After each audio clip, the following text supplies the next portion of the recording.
Was actor Henry Irving the inspiration for Bram Stoker's famed novel Dracula, and were there personal issues revealed in the book? Maybe, but sometimes a steak is just a steak. Bram Stoker, best known for his macabre masterpiece Dracula, spent much of his life as the manager of Sir Henry Irving, one of the most famous British actors of the 19th century. The two had a deep friendship, but the precise nature of their relationship is a mystery. Some say that Irving was dominant and abusive to Stoker, suggesting that the sinister Dracula character was inspired by Stoker's secret hatred for his boss. Others contend that Stoker was a homosexual who channeled his unrequited romantic feelings into sexually charged novels. The man who met his idol. Stoker was born in Dublin, Ireland on November 8, 1847. A sickly child, he barely left his bed until age 7. Later, he became a star athlete and president of the Philosophical Society at Trinity College, Dublin. After he graduated, he wrote his first book, reviewed theater for local newspapers, and became obsessed with Irving. In 1876, Stoker met his idol. Irving was acting in Dublin, and Stoker's review of his performance was so enthusiastic that Irving wanted to meet his admirer. Shortly after they met, Irving gave Stoker an autographed photo with which said, "My dear friend Stoker, God bless you, God bless you." Stoker later wrote, "Soul had looked into soul. From that hour began a friendship as profound, as close, as lasting as can be between two men. But every spring love has its winter seasons. Literary historians have argued that the Irving-Stoker relationship was codependent and emotionally abusive. Irving was a world-famous actor. Stoker was an unknown novelist. Since age 18, Irving had traveled all over Great Britain playing large roles and small. His big break came in 1874 when he played the title character in Hamlet at the famed Lyceum Theatre in London. His acting style was mesmeric and unique. Instead of the loud bantering and overdramatic gestures to which theatre audiences of the time were accustomed, Irving played his parts with quiet, refined dignity. In 1878, Irving became the manager of the Lyceum Theatre, and he recruited his friend Stoker as his personal assistant. Until Irving's death in 1905, the Lyceum flourished, and Stoker accompanied Irving on frequent tours abroad, while Stoker sang nothing but songs of praise for his comrade and personal reminiscences of Henry Irving. Some who knew both men claimed that Irving was domineering and prone to dark moods. Stoker, however, did claim some success of his own while working for Irving. In 1897, Dracula was published. To moderate praise, the theory that the main character is loosely based on Irving is purely speculative, although a few writers have made compelling cases. Stoker biographer Barbara Belford has claimed that Dracula is bristling with repression and apprehension of homosexuality, devouring women, and rejecting mothers. Literary critic Phyllis Roth wrote that the character of Dracula acts out the repressed fantasies of the others. The art of repression. Although some may be reading a bit too much between Stoker's line on that account, there's convincing evidence that he was a closeted homosexual in his youth. Stoker idolized and corresponded with American poet Walt Whitman, who was famous for his liberal attitude toward homosexuality. In one letter to Whitman, Stoker declared, "I would like to call you comrade and talk to you as men who are not poets do not often talk. I know I would not be long ashamed to be natural before you. You have shaken off the shackles and your wings are free. I have the shackles on my shoulders still, but I have no wings." A wild situation. Some also believe that Stoker had a complex relationship with openly homosexual playwright Oscar Wilde.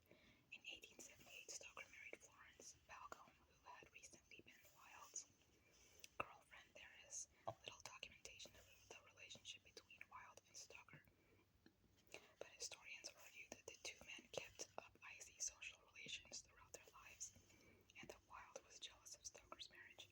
And then there was the famous Wilde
Flood headlines. New study of obesity looks for larger test group. Study reveals those without insurance die more often. Red tape holds up new bridge. Typhoon rips through cemetery, hundreds dead. Man struck by lightning faces battery charge. Kids make nutritious snacks. Health officials say flammable water is okay to drink. Bladder control causes Sunset Beach flooding. Hospitals are sued by 7-foot doctors. Something went wrong in jet crash, experts say. Police begin campaign to run down jaywalkers. Panda mating fails. Veterinarian takes over. A-Rod goes deep. Wang hurt. If strike isn't settled quickly, it may last a while. Gasoline stations will also offer mammograms. Squad helps dog bite victim. Sex education delayed. Teachers request training. Yellow snow study to test nutrition. British Union finds dwarfs in short supply. Drunks get 9 months in violin case. Antique stripper to demonstrate wares at store. Iraqi head seeks arms. Psychics predict world didn't end yesterday. Sewage spill kills fish, but water safe to drink. Local high school dropouts cut in half. Water dims hope for peace. All about animals. Bat bombs away. Small-winged nocturnal furry and explosive. These critters were supposed to help end the war, but succeeded only in destroying an American airplane hangar and a general's car. World War II inspired innovation and invention as scientists and engineers from the major powers strove to develop weapons that would provide a winning edge. Many of these innovations are well known, jet engines and rockets, in Germany, for example. However, those that did not work so well are scarcely remembered. In the early days of the war, Little S. Adams, an American dental surgeon from Pennsylvania, conceived an idea while on vacation in the American Southwest. He proposed that the United States develop a method for attaching incendiary bombs to bats and release thousands of the flying mammals over Japan. Under Adams's logic, the bats would roost in wooden buildings and explode, causing fires that would spread out of control. On paper, Adams's idea held merit. A typical bat can carry 175% of its body weight, and since the Japanese populace would not detect the roosting bats, the fires could spread unchecked. In the weeks following America's entry into the war, thousands of citizens sent ideas for new weapons to the White House, and the bat bomb proposal was one of the very few that went into development approved by President Roosevelt. It eventually consumed a modest $2 million of taxpayers' money. By March 8, 1943, a team consisting of Adams and 2 chemists, one from Harvard, the other from UCLA, had secured the caves of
War II, the population of the Japanese Akita had dwindled to near extinction with only 16 dogs remaining. One man made it his mission to bring them back. In 1944, Mori Sawataishi was an engineer working in northern Japan's snow country when he heard an alarming rumor. People were killing their Akitas, selling the pelts to Japanese soldiers, and as food became scarce, eating the meat. Mori couldn't believe it. When he was a boy, the Akita had been declared a national treasure. What had changed? Dog tired. Quite simply, Akitas were no longer hip even before the war. The Japanese had grown tired of their native snow dogs and wanted something novel and foreign. Akitas seemed like throwbacks to the 19th century when the dogs were admired for their fearlessness. Akitas were known to corner bears.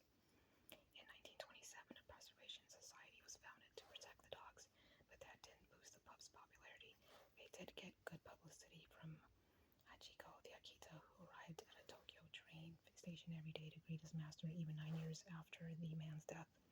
A bronze statue of Hachiko was erected in 1935, and he became a symbol of loyalty. But by 1944, the statue had been melted down for metal. So much for loyalty. Canine contraband. Although Mori had never been what you'd call a dog person, he felt compelled to do something. He heard rumors about a puppy for sale, the granddaughter of a prize-winning Akita. Mori paid the breeder 6 times his salary for her.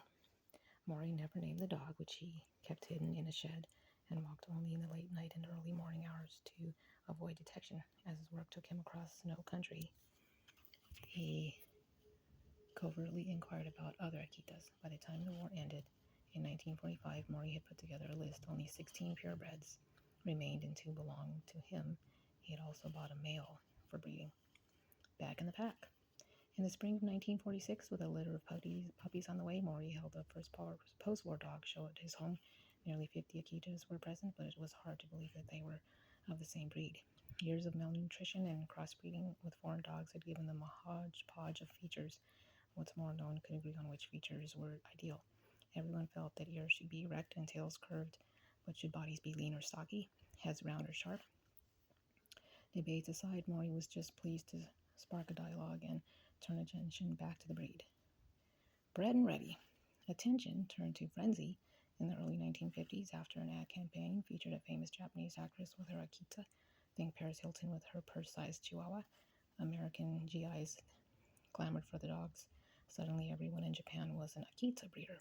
Everyone except Mori, that is. Rather than sell his dogs for profit, he gave them away to people he knew, keeping and breeding the ones he thought had the strongest features and, most importantly, Kisho, spirit. For more than 60 years, Mori raised and trained Akitas, 100 in all. His last dog, Shiro, died in late 2007 at age 15. Mori followed a year later at age 92.